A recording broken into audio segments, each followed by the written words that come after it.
उस जीव का क्या अहित होगा? उदाहरण मात्र, ठीक है, इंगित आपकी तरफ कर रहा हूं, बाकी जो कसाई है उसको बोल रहा हूं। और यदि वह मेरे में भी है तो मैं अपने आप से भी बोल रहा हूं कि नहीं आएगा, तो उनका क्या बिगड़ेगा? वो जीव आ रहा है, वो जीव अपना तत्व का श्रवण कर रहा है, वो जीव अपना आनंद को प्राप्त करेगा। तुम नहीं आओगे, तुम उस आनंद से वंचित रह जाओगे।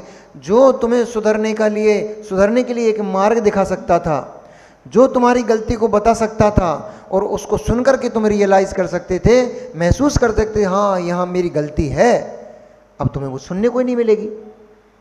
और जब सुनने को नहीं मिलेगी तो जीवन में कभी ठीक भी नहीं हो पाएगी। गुरुओं का काम इतना ही होता है। क्यों गुरु बनाया जाता है? गुरुओं का काम इतना ही होता है, शिष्य के अंदर जो गलत पड़ा हुआ है, जो कचड़ा पड़ा हुआ है, गुरुओं का काम होता है उस गलती को हटाकर उस कचड़े को साफ करने का कार्य। यही गुरु का कार्य है। जहां जहां शिष्य गलत पड़ा हुआ है उसकी गलती बता करके उसको हटा देना, यही कार्य गुरु का होता है। अन्यथा तो जगत में इतने सारे लोग हैं, क्यों किसी को गुरु बनाना? हमें गुरु प्रायश्चित देकर के शुद्धि करते हैं, गुरु शुद्धि का मार्ग बताते हैं। हमें नहीं मालूम होता कि हम कहां गलत कर रहे हैं, गुरु आपको एहसास कराते हैं, बेटा तू यहां पर गलत है। एक छोटा सा दृष्टांत याद आ गया। समय आज चूंकि बहुत कम है और विषय आज अपने पास बहुत बड़ा है, लेकिन समझाने के लिए छोटा सा दृष्टांत लेता हूं कि एक पेंटर था, उसने अपने बेटे को, वो विश्व का सबसे प्रसिद्ध पेंटर था, और उसकी पेंटिंग कोई देख भर ले उसके मन को भा जाती थी। पेंटिंग, उस पेंटिंग में रम जाता था। और कुछ भी दाम दो, कुछ भी दाम कहो, ये पेंटिंग मुझे लेना है।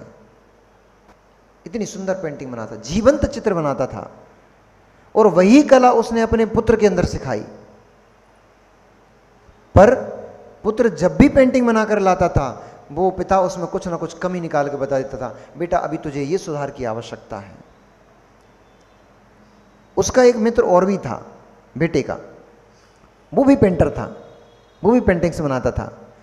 और जब वो पेंटिंग लेकर के आता था तो इस बालक का पिता बोलता था, बहुत सुंदर चित्र बनाया तूने, बहुत अच्छी बात है, अच्छा कार्य कर लेते हो। उसकी प्रशंसा करता था। बेटे को देख करके इस बात को बड़े खुन्नस आती थी, बड़ा ग्लानि महसूस करता था कि मेरा पिता होकर के मैं इतनी सुंदर सुंदर पेंटिंग बना के लाता हूँ, मेरा दोस्त उससे खराब पेंटिंग बना के लाता है, तब भी मेरा पिता उसकी प्रशंसा कर देता है, और मेरी पेंटिंग कितनी भी अच्छी बना के लाऊं उसमें कुछ ना कुछ कमी निकाल देता है। मेरा पिता मेरा द्वेषी है, मुझसे जेलिसी करता है, जलन रखता है, क्योंकि मैं बहुत अच्छा पेंटर हो गया हूं ना, तो इसको लगता है ये मुझसे आगे ना निकल जाए, इसलिए कुछ ना कुछ कमियां बताता रहता है। एक दिन पिता की परीक्षा करने के लिए, बेटे भी बाप की परीक्षा कर लेते हैं, भैया बच के रहना, पंचम काल है, किसी पे भरोसा मत करना, किसी पे भरोसा मत करना, ये पंचम काल है। पंचम काल तो क्या, चौथे काल में लोगों को अपने पिताओं को नहीं छोड़ा, ये तो पंचम काल है, ये तो खोटा ही काल है। इसमें तो लोगों के भाव विकृत ही विकृत हैं, पुत्र ही पिता को धोखा दे डालते हैं। इसलिए बहुत किसी पे भरोसा मत करना। इतना ही भरोसा करना कि मैंने संतान को उत्पन्न किया है, मेरा कर्तव्य इसका लालन पालन करना है, लेकिन ये संतान मुझे भविष्य में काम आएगी, ऐसी इच्छा करके बैठ मत जाना, बहुत कष्ट होगा। बेटा नहीं करेगा तो बहुत कष्ट होगा। अपेक्षाएं कष्ट देती हैं, अपेक्षाएं कष्ट देती हैं, इसलिए किसी से अपेक्षा ही मत रखो। कष्ट खत्म, कष्ट समाप्त। अपेक्षाएं कष्ट देती हैं। उस पुत्र ने अपने मित्र को एक तस्वीर बनाकर दी और ले जा करके उसके पिता को दिखाई। पिता ने जैसे ही तस्वीर देखी वो समझ गया ये तो मेरे पुत्र की तस्वीर है। उसने कहा, बेटा बहुत सुंदर तस्वीर है, इससे अच्छी पेंटिंग कोई नहीं बना सकता। बोले आपका पुत्र भी? हाँ, अब इससे अच्छी पेंटिंग मेरा पुत्र भी नहीं बना सकता। पुत्र आया, वो तो खड़े होकर देख ही रहा था पर्दे के पीछे से। पुत्र ने आकर बोला, मुझे मालूम था आप मेरे से द्वेष रखते हो, मुझे मालूम था आप मेरे से छल करते हो, इसी के लिए मैंने ये पेंटिंग मेरे मित्र के हाथ पहुंचाई थी। मुझे पता था यदि इस पेंटिंग को मैं लेकर आता तो आप इसमें कुछ ना कुछ कमी निकालते, लेकिन देखो वही पेंटिंग मेरा दोस्त लेके आया, आपने बोला ये बहुत अच्छी पेंटिंग बनी है। पिता का उत्तर सुनने लायक है। पिता ने बोला, बेटा ये तेरी पेंटिंग अभी तक की सबसे अच्छी पेंटिंग है, लेकिन जीवन में तू इससे अच्छी पेंटिंग कभी नहीं बना पाएगा। जितनी पेंटिंग्स तूने बनाई हैं उन सब में सबसे श्रेष्ठ पेंटिंग यही है, लेकिन इससे अच्छी पेंटिंग अब तू कभी नहीं बना पाएगा। क्यों? क्योंकि तूने पिता के मुख से, अपने गुरु के मुख से प्रशंसा सुनने का भाव उत्पन्न कर लिया। तूने अपने मुख से, अपने पिता के मुख से, अपने गुरु के मुख से प्रशंसा का भाव उत्पन्न हो गया तेरे अंदर। तेरे अंदर अब इससे आगे करने की योग्यता नष्ट हो गई है। जब तक तेरा गुरु तुझे इसमें कमियां बता रहा था तब तक इसमें सुधार की आवश्यकता थी और तू सुधार करते चले जाता, इसमें और निखार आ जाता, लेकिन आज तेरा सुधार करने का भाव खत्म हो गया। अब इससे अच्छा तू कुछ नहीं कर पाएगा। इसलिए अब तक की पेंटिंग में सबसे अच्छी पेंटिंग है। गुरु के मुख से कभी प्रशंसा सुनने का मन मत बनाओ। यदि अपने अंदर योग्यता उत्पन्न करो, अपना चारित्र ऐसा बना के रखो, अपना जीवन ऐसा बना के रखो, गुरु मजबूर हो जाए बोलने के लिए, मेरा शिष्य तो बस यही है।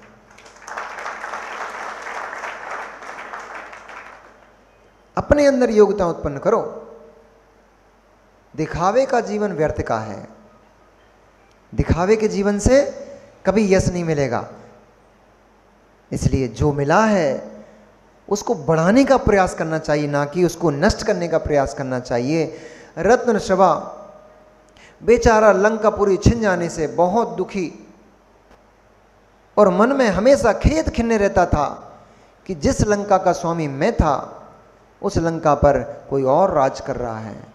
हमारी कुल परंपरा से चली आ रही, कहाँ से चली आ रही थी? मेघबान से चली आ रही लंका, इस पे हम राक्षसों ने ही हमेशा हमेशा राज किया है। आज कोई अन्य व्यक्ति जाकर के उस राज्य के सिंहासन पर विराजमान हो गया है। बहुत कष्ट होता था, बहुत कष्ट होता था।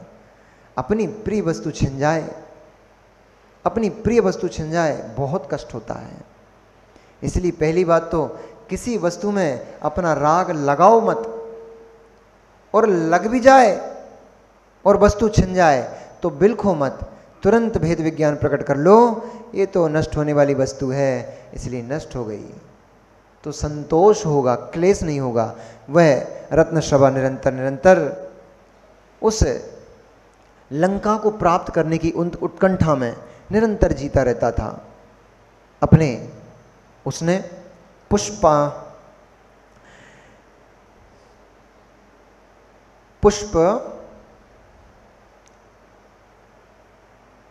पुष्पांतक नाम का नगर बसाया। किसने? अभी नहीं बसाया, अभी तो देर है। जब उस उत्कंठा में वो जीता रहता था तो उसने ये जाना कि मैं इंद्र से ऐसे तो नहीं जीत पाऊंगा, क्योंकि इंद्र बलशाली है और उसके पास बहुत वैभव हो गया है, बहुत सेना हो गई है, ऐसे उसको जीतना संभव नहीं है। मुझे कुछ ना कुछ विद्या बल सिद्ध करना होगा। जो विद्याएं, चूंकि वो भी विद्याधर है, उसके पास भी विद्याएं हैं, इसलिए उसके पास जैसी विद्याएं नहीं हैं वैसी विद्याएं मुझे सिद्ध करना पड़ेंगी, तब कहीं उस विद्या बल से मैं उसको जीत पाऊंगा। और ऐसा सोच करके वह, यद्यपि वह बहुत नीति प्रिय था, समता स्वभावी था, सरल स्वभावी था, अपने राज्य का संचालन वह जिस नगर में, जिस पाताल लंका में निवास करता था, उसमें लंका उसको ही अपनी संपत्ति मान के चलता था और अपनी प्रजा ही उसकी सबसे बड़ी संपत्ति, ऐसा वो मान के चलता था। और वह दरिद्रियों को संपूर्ण खजाना ही खोल देता था। मेरे नगर में कोई भी दरिद्री नहीं होना चाहिए। इस प्रकार से बहुत उदार चित्र और बहुत ही न्याय नीति से कार्य करने वाला ऐसा वह राजा था, मानो कि साक्षात सुकाल ही इस पृथ्वी पर उतर कर आ गया हो। ऐसा वह रत्नश्रवा अपने राज्य का संचालन करता रहता था, लेकिन लेकिन लेकिन उसके मन में उस लंका को लेकर के हमेशा उत्कंठा बनी रहती थी कि मैं कब अपनी नगरी को वापस प्राप्त करूंगा, मैं कब अपनी पैतृक संपत्ति को पुनः उस पर अपना अधिकार जमाऊंगा। इसलिए ऐसा सोच करके कि विद्या बल के बिना मैं उसे इंद्र को नहीं जीत पाऊंगा, वह विद्या सिद्ध करने के लिए एक घनघोर बियाबान जंग में जा बैठा। उसके उग्र तप को देख करके, और कौतुक मंगल नाम का एक नगर था, उसका व्योम बिंदु नाम का राजा राज करता था उसमें। उस राजा को रत्नश्रवा बहुत प्रिय था, और वह यहाँ तक कि उसकी पुत्री केकसी, उसकी छोटी पुत्री थी केकसी, उस केकसी का विवाह भी उस रत्नश्रवा से ही करना चाहता था। इसलिए उसकी उग्र तप को देख करके, और उसको कोई कष्ट ना हो, किसी प्रकार का विघ्न ना हो, जब तक उसकी विद्याएं सिद्ध नहीं हो जाती हैं तब तक उसकी सेवा के लिए, उसकी देखरेख के लिए उसने अपनी छोटी पुत्री केकसी को वहाँ नियुक्त कर दिया कि बेटी रत्नश्रवा जब तक तप करेगा तब तक उसकी पूरी देखरेख का भार तुम्हें संभालना है। वह केकसी भी गुणों से परिपूर्ण थी, सुंदरता में स्वर्ग की अप्सराओं को तिरस्कृत करने वाली थी, शरीर से कृशोदरी थी, और उसके ललाट मुख आदि व्याख्यान के अगम्य नहीं थे, विज्ञान के अगम्य थे। ऐसी वह सुंदर कन्या वहाँ रत्नश्रवा के समीप जाकर के खड़ी हो गई। रत्नश्रवा ध्यान की अग्नि में और मंत्रों के उच्चारण में इतना मग्न, इतना लवलीन, उसको इस बात का किंचित भी भान नहीं था कि मेरे आसपास में यहाँ क्या हो रहा है, कौन आ रहा है, कौन जा रहा है, कौन बैठा है, कुछ भी उसको ध्यान नहीं था। उसकी तो केवल एकमात्र अपने मंत्र के जप में और अपनी विद्या की सिद्धि में ही मात्र उसका लक्ष्य लगा हुआ था। ऐसी विद्या की सिद्धि को लक्ष्य बनाकर वह जीव, वह रत्नश्रवा घोर उग्र तप करता हुआ और कई कई दिनों के उपवास करता हुआ मंत्र जाप के माध्यम से उस विद्या की सिद्धि का प्रयत्न निरंतर निरंतर करते चला जा रहा था।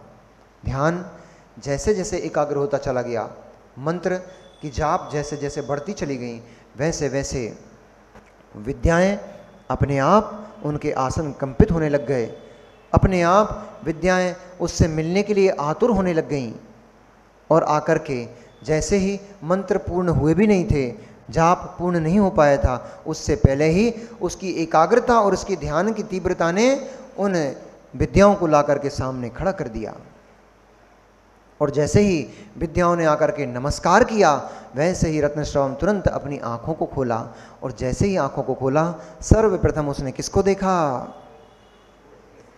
सर्वप्रथम उसके सामने खड़ी हुई सुंदरता की मूर्त, और जो अपने शरीर से केतकी के पुष्पों का सुगंध को फैला रही थी, जो अपने मुस्कुराते मुखड़े से सभी का मन हरने की चेष्टाएं कर रही थी, ऐसी उसके किसी के ऊपर रत्नश्रवा की जैसे ही दृष्टि पड़ी, श्रेष्ठ पुरुष स्त्रियों से अपनी नजरें नहीं मिलाते हैं।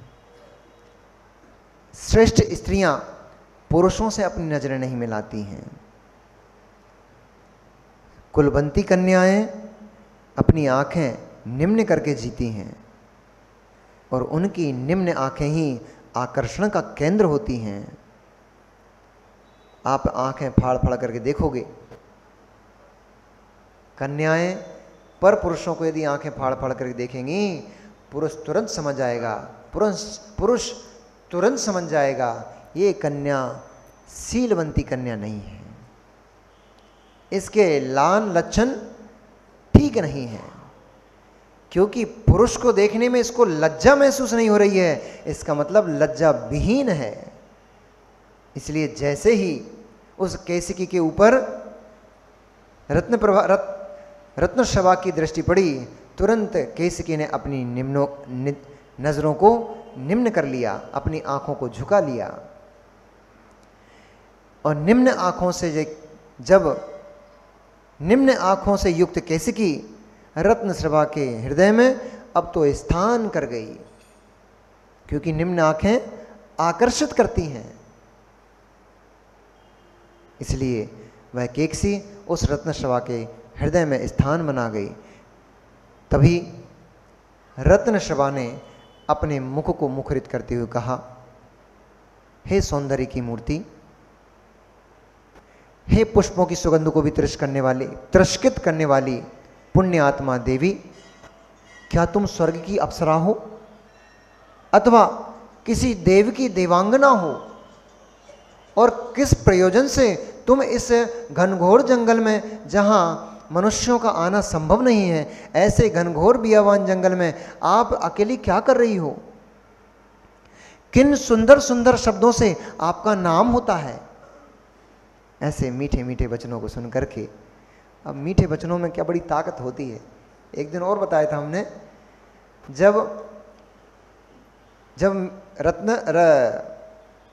सहस्त्र नयन का युद्ध हुआ था, तो कीर्ति धवल ने सुंदर सुंदर, श्रीकंठ का युद्ध हुआ था, श्रीकंठ लेकर भगा था पद्माभा को, तब कीर्ति धवल ने क्या किया था? सुंदर सुंदर शब्दों से उस शत्रु को शांत कर दिया था। ऐसे ही जैसे ही केसकी ने उस रत्नश्रवा के मुख से सुंदर सुंदर शब्दों को सुना, उसके सुंदर शब्दों को सुन करके और उसके रूप आदि को देख करके वह केसकी भी उस पर मोहित हो गई। केसकी ने अपना परिचय दिया कि मैं कौतुक मंगल नगर के राजा व्योमबुंदरी की द्वितीय सुपुत्री हूँ, और चूंकि मेरे पिता आपके ऊपर बड़ा प्रेम रखते हैं, इसलिए उन्होंने आपकी इस तपस्या को देख करके कि आपके ऊपर कोई विघ्न उत्पन्न ना हो, आपकी सेवा आदि हो सके, इसके लिए मुझे यहाँ पर नियुक्त किया था। मेरा कार्य पूर्ण हुआ, अब मैं पुनः अपने घर को वापस जाना चाहती हूँ। तब रत्नश्रवा ने कहा, यदि आप वापस चले जाते हैं तो मेरे प्राणों का हरण हो जाएगा,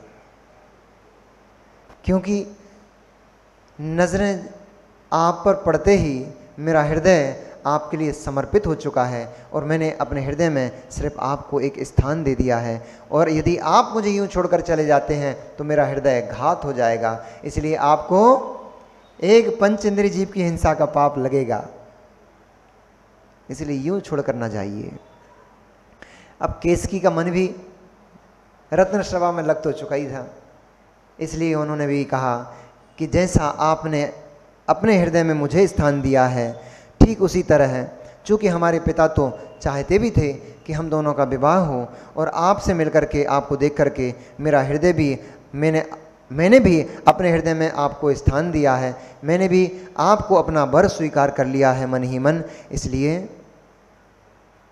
व्योम बिंदु भी आ गए, और उस जो विद्याएं उत्पन्न हुई थीं, उन्हीं विद्याओं ने आकर के और रत्नश्रवा को नमस्कार किया और कहा, हे देव, किसके लिए आपने हमारा आह्वान किया है? विद्याओं की परीक्षा करने के लिए रत्नश्रवा ने तुरंत कहा, मुझे एक सुंदर नगर की आवश्यकता है, कृपया कर सुंदर स्थान पर, इस रमणीक स्थान पर एक सुंदर नगर की रचना कीजिए। पलक झपकते ही और विक्रिया आदि के माध्यम से उन विद्याओं ने तुरंत ही एक सुंदर नगर की रचना कर दी, जिसके बीचों बीच में एक बहुत सुंदर महल बना हुआ था, जिस महल की शोभा शब्दों में वर्णन करना अत्यंत दुष्कर कार्य है। जैसे ही लंकापुरी सुसज्जित होती थी, वैसे ही उस नगर की शोभा प्राप्त होती थी। उस नगर का नाम रखा पुष्पांतक नगर। और विद्याओं ने नमस्कार किया। नमस्कार करते हुए वे विद्याएं अपने स्थान पर गमन कर गईं। उस पुष्पांतक नगर को पाकर के और सुंदर भोग सामग्रियों को पाकर के वह रत्नश्रवा और केसकी विवाह बंधन को परिपूर्ण हुए। विवाह बंधन को परिपूर्ण होकर के और उन्होंने मन चाहे भोगों को उस स्थान पर भोगना प्रारंभ किया। बहुत समय बीत गया। अच्छा समय जल्दी बीत जाता है, बुरा समय बहुत देर में बीतता है। समय बुरा चल रहा हो तो एक एक मिनट काटना बड़ा मुश्किल हो जाता है। रातें बुरे समय की ऐसी लगती हैं जैसे एक एक महीना, एक एक वर्ष बीत रहा हो, एक एक मिनट रात का निकलना बड़ा मुश्किल हो जाता है। और वही मिलन की रात हो, वही प्राप्ति की रात हो, तो वह रातें कैसे बीत जाती हैं कुछ पता ही नहीं पड़ता है। ऐसे ही उस केकसी में इतना तीव्र राग रखते हुए रत्नश्रवा का वर्षों वर्षों बीतते चले गए, उसको ये भी पता नहीं लगा कि ये समय मेरा कैसे बीत गया। संसार की यही दशा है, संसार की यही दशा है। इस संसार में जीव सुखी होकर के सब भूल जाता है, सब भूल जाता है, कुछ भी याद नहीं रहता। हमारे ऊपर क्या जिम्मेदारियां हैं, हमें क्या करना है, क्या नहीं करना है, क्या करना चाहिए, क्या नहीं करना चाहिए। इंद्रिय भोग मिल गए, अब उसे कुछ भी नहीं चाहिए। अरे मित्र, ये इंद्रिय भोग क्षणिक होते हैं, अधिक समय के नहीं होते हैं। काल बीतते ही ये पाप कर्म के उदय से इंद्रिय भोग विलीन हो जाते हैं, क्षण मात्र में इंद्रियां पाप कर्म के वजह से शिथिल हो जाती हैं और फिर कुछ भी हाथ में कुछ भी नहीं रहता है। इसलिए जब सामग्री मिली उसका सदुपयोग कर लेना चाहिए। रत्नश्रवा ने तो वैसे सदुपयोग किया, क्योंकि धर्मात्मा जीव था, सरल हृदय जीव था, जिनेंद्र भगवान का भक्त था। इसलिए उस संपत्ति को पा करके उस संपत्ति से उसने कई जिन मंदिरों का निर्माण किया, कई तीर्थ क्षेत्रों का निर्माण किया, कई कई स्थानों पर उसने बहुत सुंदर सुंदर सारे लोगों के लिए अथवा सारे त्रियंच आदि के लिए जल की व्यवस्था हो जाए, उपलब्ध हो जाए, बहुत सारे नगर में बावड़ियाँ आदि बनवाई।